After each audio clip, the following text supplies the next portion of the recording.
So this morning, it is my pleasure to introduce Bill Greer. As a communications professional over his 35-year career, Bill has worked on numerous national media campaigns, and he served as a media spokesperson on many occasions. He has also worked as a journalist. He holds a master's degree from Northwestern University's Medill School of Journalism, and so he knows the business of business relations and media relations from really both sides of the coin. To give us an introduction to media relations and how we can use it to benefit smart recovery across a whole myriad of ways, please join me in welcoming Regional Coordinator Bill Greer.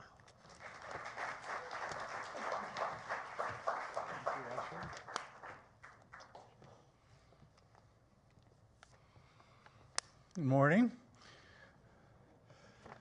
Well, this presentation grew out of a series of emails between me and Sherry and Patrick Garnett, where a volunteer with great intentions was trying to write a news release. And this person was really struggling with this, obviously. The person didn't really have any news to report, which was an unfortunate part of the exercise. and so I started writing increasingly longer emails saying, wait a minute, this is not how you do it. This is, you want to begin a media relations program. You don't just send out a news release. I mean, that's a waste of your time. And it's just not the way you go about it. So then I started saying, well, here's where you start, and here's where you go from there, and so on. And then eventually this turned into a presentation at the conference here today. So hopefully I can give you a good introduction to media relations, how you can begin a program. It is a very difficult process. I can tell you from a lot of the experience that I've had. Working with reporters is very challenging. It takes a lot of hard work and patience and time, but if you can do it right, the rewards are extensive. I think the good news is that media coverage about smart recovery is growing right now. We're seeing feature articles in the medical press praising and detailing smart's efficacy in getting people to overcome their addictions or freedom from their addictions. We're getting favorable mentions in the New York Times, Reader's Digest, National Public Radio. And this coverage trend, particularly with the medical press covering it, and then the national media following up. This is a good thing. This is what often happens. The professional press in a particular field begins covering an issue, and then that starts leading to coverage in the mainstream press. And that's really a good trend you like to see, and so that presents quite an opportunity for us. Still, and as I've begun any number of national campaigns, I think if we were to survey the general public today, a very small percentage would report any awareness whatsoever of smart recovery. I think among mental health professionals, we would see a higher and increasing rate of awareness. So that's certainly encouraging. But let's just take a look at why we should care about media coverage. Of course, we want SMART to be seen as a highly effective program that can benefit millions of people, particularly the 22.7 million we heard about yesterday who are addicted to drugs and booze, and the 90% of those who are failing to seek help. And we want to see more media coverage to draw more people to our meetings.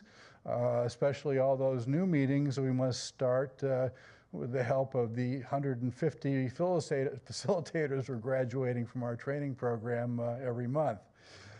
So I think it's fair to say that SMART is getting close to reaching a critical mass where we could start bringing our numbers close to those of 12-step programs, maybe with maybe 10 to 15 years from now if we do it right and if we start undertaking some concerted efforts right now. And our ability to achieve this awareness will depend on increased media coverage and awareness inspired by that. So let's start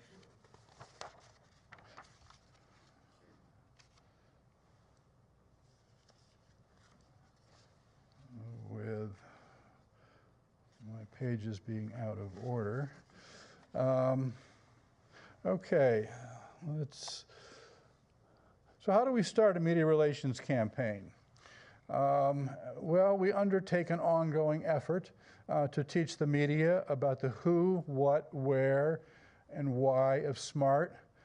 This morning I'm going to give you some direction and very basic tools you can use, and I will bear in mind that most SMART volunteers have limited resources.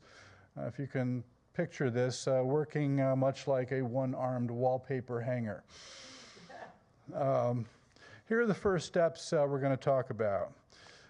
First, we need to find out the reporters that are covering our issues: addiction, recovery, alcoholism, drug abuse. We want to develop a packet of background materials that are particularly designed to introduce SMART recovery to reporters in plain language, catchy language that they understand. And we'll talk about that a little bit later. You want to cultivate relationships with reporters.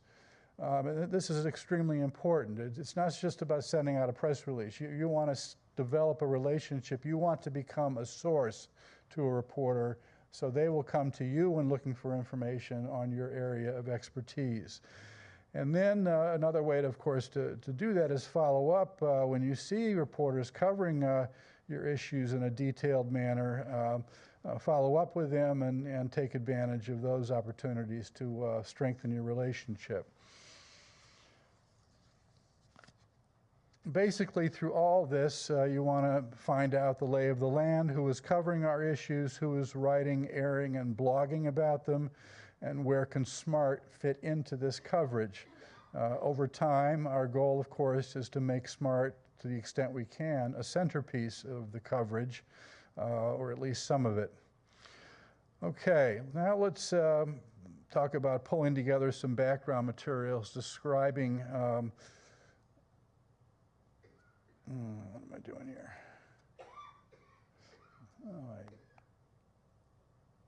Well,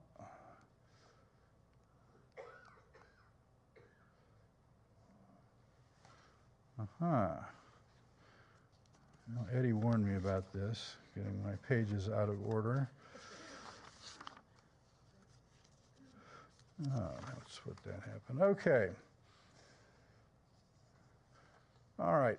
Well, let's talk about first, we have to identify which reporters are covering addiction and mental health issues. One of the ways you can do this is to run a Google News search using terms like addiction, alcoholism, Alcoholics Anonymous, and pair those searches with the cities, the states, the counties in your region. This is difficult undertaking. I think you want to try to engage your SMART colleagues in this effort. You want to encourage them to check the obvious places like the major newspapers, broadcasts, radio stations in your particular area, but also check the less obvious and more targeted outlets such as bulletins from hospitals, treatment centers, churches, medical schools, social work programs, government health departments. Now, with this information, you are going to create a specialized media list. This is going to be probably one of your most valuable tools in the entire research effort. This describes the reporters with whom you want to cultivate a very good and ongoing relationship. These people become the focus of your media outreach effort, and they're the ones who are going to be interested in what you have to tell them. So you're not talking to people who are covering other issues that have nothing to do with addiction, recovery, or mental health. Okay, the next step is to pull together a collection of background materials describing the SMART Recovery Program. You can download items from our website. I was looking around and saw an excellent write-up, news release from the Harvard Medical School, Massachusetts General Hospital, the Recovery Research Institute featured a nice interview with Tom Horvath that provides a good introduction to the SMART program. So it's just a news release. It's something that you can share with reporters. You could also use some of the recent trade coverage that's appearing in the medical trade press that describes how SMART works in a lot of detail. But you have to be careful here when you send out material that's already been published. Reporters are in the business of publishing stuff that hasn't been published. So if you send them something that's already been published, that may work against what you're trying to accomplish. I would encourage you to stay in touch with the SMART National Office. I think we're going to begin developing some useful fact sheets and other background materials designed especially for the news media. You don't necessarily want something that looks really slick. You want to give the reporter a sense that you're giving them, original, information that's not been recycled or appeared elsewhere. Okay, now you have your list of reporters and background materials describing the SMART Recovery Program. As I said before, the next step, cultivate relationships with the reporters who cover the program. This exercise is similar to your outreach to local community leaders. Have coffee with them if you can. Take them out to lunch. Since you are an expert on a leading addiction recovery program, they're likely to want to know you as a valuable source. This media outreach effort is extremely important and should be ongoing. Don't be discouraged if reporters don't respond immediately or if you don't see coverage right away. This takes time. And I should also say your outreach to other leaders in the local community, the people who are talking about recovery wherever you're operating, you want to get to know these leaders a lot more because they're also talking to reporters, and you want these leaders to start talking about SMART and telling the reporters, oh, you want to talk to this person because they know about SMART, so you take advantage of the connections that you're making in the local community. I just saw a great example of this. I'm not sure how exactly it happened. I saw a wire service report that was issued based on a notice from the New Hampshire Department of Public Health on heroin use. Came out last February. Among the things this wire service report stated was a recommendation by the health department that people should seek peer support groups like Narcotics Anonymous and Smart Recovery, who can provide can prove invaluable to people trying to overcome addictions. Obviously, the people in New Hampshire have done a good job of outreach to the local public health officials and got a nice notice in a wire service report. If you can get a notice in a wire service report, you got something that's going to multiple newspapers, and in the media relations business, that's gold. I mean, if you can get something like AP here, for example, you're in 1,000 newspapers. But any kind of wire service coverage is always a great thing if you want to get a multiplier effect on the kind of coverage. As I mentioned earlier, also again to repeat, follow up. When you see a good article, call the reporter, email this reporter, offer some praise. Reporters are human. They have egos. They love to see that their efforts are being noticed by people with expertise in the issues they covered. And you might want to weave into the conversation, oh, by the way, I happen to be deeply involved in Smart Recovery. This program, in fact, could be another angle in future coverage of your articles. Reporters are always looking for new story ideas. This is an ongoing challenge, I can tell you from experience, and I think many who are in the mental health beat covering addiction issues will find Smart Recovery a very interesting new angle that they want to cover, and that could very well lead to future coverage, maybe in a feature context. So let's recap. If you're starting a media relations campaign, first find out who's covering addiction and recovery. Develop a packet of materials describing the SMART recovery program. Cultivate relationships with the key reporters who are covering your issues. Then follow up when you see detailed coverage of addiction and recovery issues in the local media. Now I'd like to share with you a very excellent case study. If a reporter expresses interest in pursuing a feature story on SMART recovery, I'd like to offer a case study orchestrated by Patrick Garnett with a reporter from the Chicago Tribune. And if you can ever figure out a way to do this, this is something to try to emulate. The opportunity arose when the reporter called the SMART national office, and Sherry referred the Tribune reporter to Patrick. And Patrick, somehow using his persuasive skills, interested the reporter in doing a feature article on SMART recovery. Now, Patrick gave this some thought and was smart enough to pull together a group of his facilitators who could help him with the reporter, also identifying a particular meeting that the reporter could attend, where these facilitators could also be there, and that this meeting would be an excellent example of how SMART was working, illustrating some of the tools and the crosstalk to give the reporter a real first-hand look at how SMART worked.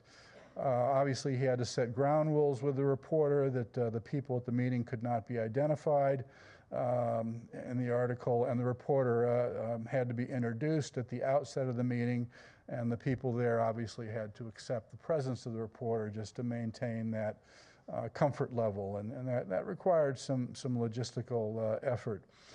And the reporter was very agreeable to respecting the privacy of the participants. It also helped a great deal that Patrick and his co-facilitators did agree to on-the-record interviews with the reporter, offering insights into how the SMART program made a big difference in their efforts to overcome addictions. I should emphasize that these interviews enable the reporter to personalize the story. All writers seek to do this. If we can tell a story in human terms, it comes to life. It becomes real. For these reasons, a great way to garner effective media coverage of SMART is for people to tell their personal stories about how the program freed them from addiction and turned their lives around. I recognize this requires a fair amount of courage on the part of people to go public with their recovery effort, but reporters, I think you'll find, in most cases will respect your privacy if you require that, and will use only your first name or will use a pseudonym. I think you've probably seen many examples of this in the media over the years. In this way, Patrick and his Chicago folks handled this opportunity in an ingenious manner. If you've ever worked as a reporter, as I have, it takes a tremendous amount of time to gather high-quality, personalized information on a first-hand basis to put together a very lengthy feature story. Patrick and his friends handed it to him on a silver platter in like one day. I mean, it would take at least a week to get that kind of material together, and dozens of phone calls, I can tell you from experience. Obviously, the result was this article that appeared in the Chicago Tribune, and I shouldn't push the forward button, I should push the pointer button. And there's Patrick, obviously very proud of what he accomplished in the picture. So that's something to try to make happen, but obviously it'll take a lot of effort to do that, a lot of planning, and you have to be prepared in a variety of ways, including doing many of the things that I'm going to be telling you about now. Let's look at another tool in media relations known as message development. before you talk with reporters about the SMART program, you need to be prepared with concise and articulate messages. These should include what you've probably heard of as sound bites that will help get your quotes into the story. You also have to be able to talk about the SMART program, describe the SMART program in the so-called 60 to 90 minute statement, what many of you might have heard as the so-called elevator speech. If you're in an elevator with somebody and you have a short amount of time. No, 60 to 90 seconds. 60, oh, yeah. Yeah, well, that would be an elevator that got stuck, and then you could really give them a tremendous amount of background. Thank you, Sherry. Let's see. And of course, you need that kind of concise 60 to 90 second statements if you're going to be doing broadcast interviews with reporters, probably even 30 to 45 seconds in that particular context. You want to craft a message that will inform and resonate, and this requires a lot of thought, discipline, and practice. You want to convey that SMART is science-based, well-established, and self-empowering, all in a few sentences. And of course, you want to weave in the 4-point program as well. Let's see how this might work. You could say SMART offers people the power of choice, soundbite. The power to free themselves from addiction using science-based tools and the choice to use a program that works for them. Here are 2 quotable phrases covering SMART's scientific foundation and emphasis on self-empowerment. Now you might go on. Since 1994, SMART's well established. SMART has brought the tools of recovery to peer support meetings or mutual aid meetings or some kind of term along those lines. These meetings are led by treatment professionals and trained facilitators who have overcome various addictions. And it's always good to put a number in there. About 30,000 people attend free meetings each week around the world. And then let's go on. And then we got to go to the 4-point program, obviously. People recover using SMART's 4-point program, building and maintaining motivation, coping with urges, managing thoughts, feelings, and behaviors, and living a balanced life. Now, this is part of the broader effort, and this is really an ongoing kind of thing, and I'm going off script now, but I'm thinking of many of the ideas that were brought out yesterday about the need to bring SMART into the public conversation about addiction. And this means, ultimately, we like to hear Oprah Winfrey, Dr. Phil, and other people talking about SMART. They're not going to talk about SMART if you talk about internal locus of control or external locus of control. You've got to talk about it in terms that will resonate with the public. Interesting story. Last week, I was at a health fair with my card table in front of me, and they had given me a little sign that was in front of my card table. It just said SMART. That's all it said. No periods, just SMART. So we had okay. So we had people going through the health fair, going around, and you know, some people would look at me at the table. Who's this guy? Smart? I don't think so. So I wish it had said something like friendly or available, maybe, or I don't know. We could try an experiment along those lines. But anyway, I think this kind of illustrates how a single word or how you describe your program in a very short way can make a big difference. I'll give you a couple of examples from my own experience. I happened to be involved years ago in the campaign to repeal the estate tax, and with a lot of focus group research, spending a ton of money on polls and so forth, somebody came up with the idea to call the estate tax the death tax. Guess what? It got repealed. Now, it didn't ultimately survive that. It got mired in politics ultimately. But that term, calling it the death tax, really made a big difference. I was recently involved in another campaign to get credit card companies and banks to stop charging what are called interchange fees on credit card transactions. I mean, they take a 2% or a 3% fee out of every single credit card transaction that you make with any kind of retailer. And God, it was really hard for us to figure out how to explain an interchange fee to a reporter in a way that would make them understand that banks and credit card companies are making $50 to $80 billion a year on these fees. Then somebody came up with the idea, let's call it a swipe fee. And then suddenly we started making progress in getting legislation through Congress that ultimately led to the elimination of as a percentage, the swipe fee on debit card transactions. Now they can only get about 15 cents on each debit card transaction. And that was a huge breakthrough. So we have to think about ways we can describe smart in words that'll resonate.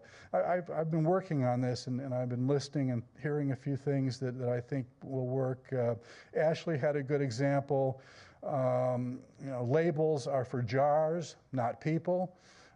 We heard about focus group work yesterday, where we learned that people don't like to be labeled addicts or alcoholics. Of course, we know that in SMART, but that's one way of getting across our position there. Labels belong only on jars.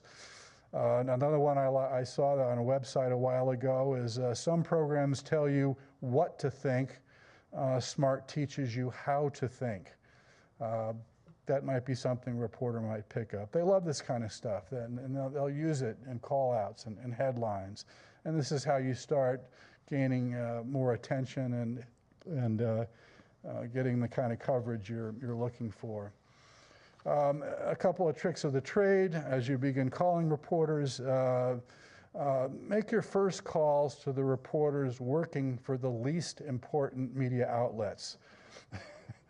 These are the ones you really don't care that much if they cover it, or because with these calls you're going to have to learn how to make your pitch, make your description of the program resonate, see which words work, which don't.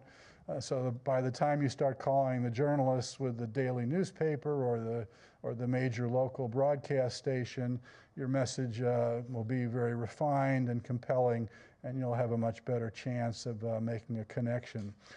Another small but very important tip: when do you call reporters? The morning. Never call them in the afternoon. We do live on a 24/7 media cycle right now, but still daily reporters or reporters with broadcast outlets in the afternoon, they're in a very bad mood. They're on deadline, they're working furiously, they're arguing with their editors over changes in their story. Don't call them then. And these are calls because you're just starting to create a relationship. So this isn't the time to start creating a relationship. This will destroy your relationship before you even start.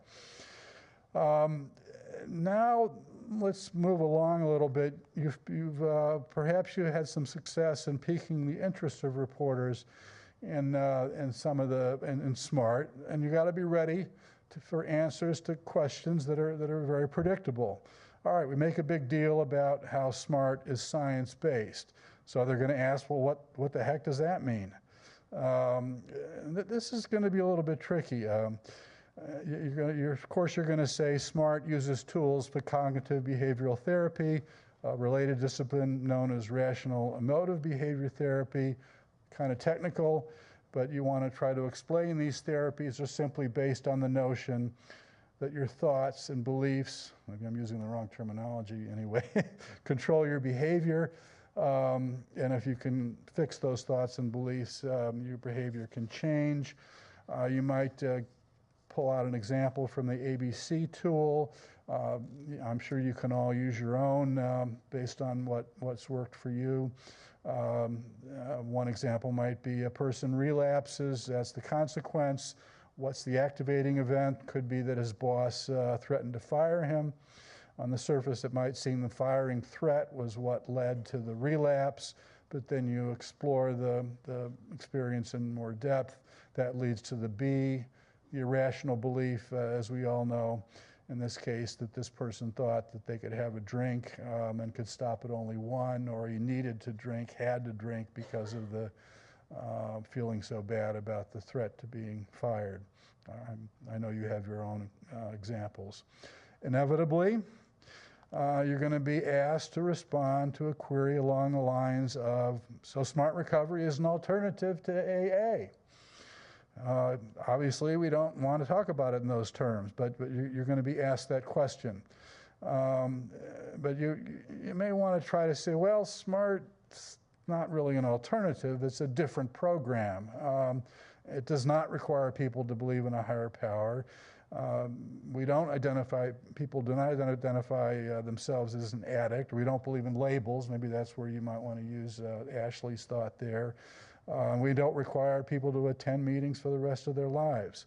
In SMART, just like in people trying to overcome any behavioral problem, our goal is to help people move on by living a balanced and fulfilling life, which is obviously something that everyone aspires to do. I think that we have to be a little bit careful here, because I think we've also been hearing from our focus group research that people get turned off by the scientific and overly intellectual nature of SMART. And I think, although we don't want to dumb it down, as some people get worried about, but I think we want to also make it not so complex. I mean, it's about self-empowerment. We have a 4-point program. People want to be in control of their own destiny, and that's basically how it works. And they get support through weekly meetings, much like they do in other mutual aid kinds of programs. Just another thing, again, you're going to also hear other questions about AA, and I have to bring this up. No, I'm going the wrong way again here. You got to be prepared to answer questions implying there are problems with AA. There's just a lot of publicity occurring along those lines, the proverbial elephant in the room. There has been a lot of recent publicity, for example, suggesting that women have trouble with programs that undermine their self-confidence. There was a book that came out along those lines. Critics are saying that the last thing women need is to surrender to a higher power, when the one thing they need most is to feel more self-empowered. Now, you're going to be tempted to really, oh boy, I'm going to jump on this thing. This plays right into how we're different and better than AA. Well, this is an example of the story you do not want to be a part of. As much as you want to pile on, and because it illustrates such a basic difference between SMART and AA, you do not want to be part of this coverage. The fact is, a large portion of the people attending SMART meetings are also attending AA meetings. In this case, I would say, if you're asked to comment, simply say that 12-step programs have been effective for numerous people. Maybe many of you even attend some 12-step programs. Others find that smart recovery works for them best. It's important that people have choices in the programs available to them. Leave it at that. And let somebody else cover the critical aspects of AA. You don't want to be on the record saying anything critical about AA. And let's take one page and not two. And then perhaps reinforce, again, whenever you can with reporters, as we've heard many times over the past 2 days, we want to present Smart Recovery as a positive, effective program that stands on its own merits and a 20-year record of success. This strategy moves us away from having people view SMART as an alternative for people who have issues with 12-step programs. Now, a few words about news releases. I keep on saying I just want to say a few words about news releases and then move on, because I have a love-hate relationship with news releases. You must be careful when to use them and when not to use them. Keep in mind that their effectiveness is sharply limited by the fact, like it or hate it, most reporters, especially those with the kind of large news organizations that you want to reach, will never read your news release. That is simply because their inboxes are so full of news releases, they will never get to it. Okay.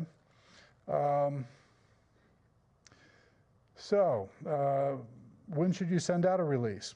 The best time would be to do it when you want to announce new meetings. The smaller media outlets will use these, and it's also a good idea to look for opportunities to report milestones, such as this is the 10th or 25th meeting in your particular city. This is the first meeting in a particular neighborhood. When you send out a release, also include a complete list of all the meetings in your area, along with a fact sheet. On a regular basis, and you might assign somebody in your group to do this, make sure that all the community newspapers that list community events, social events, always have your SMART meetings as part of their list. This is a routine kind of thing. You just need to know when you need to send in the information. As SMART recovery becomes better known in your area, you're going to get opportunities to talk about other issues. These are areas where you're going to have to decide whether or not you want to get involved in these issues, and you got to be real careful here. This might include pain pill abuse, heroin abuse, more overdoses in the news. Pot is now legal and decriminalized in many states. Is this increasing addiction problems? Or do addicts think, or addicts of alcohol think, that they can now smoke pot? A recurring story, the war on drugs is over, we lost. Now we need a new approach that emphasizes treating addiction. People like Michael Botticelli are a big part of the solution, and guess what? So is SMART recovery.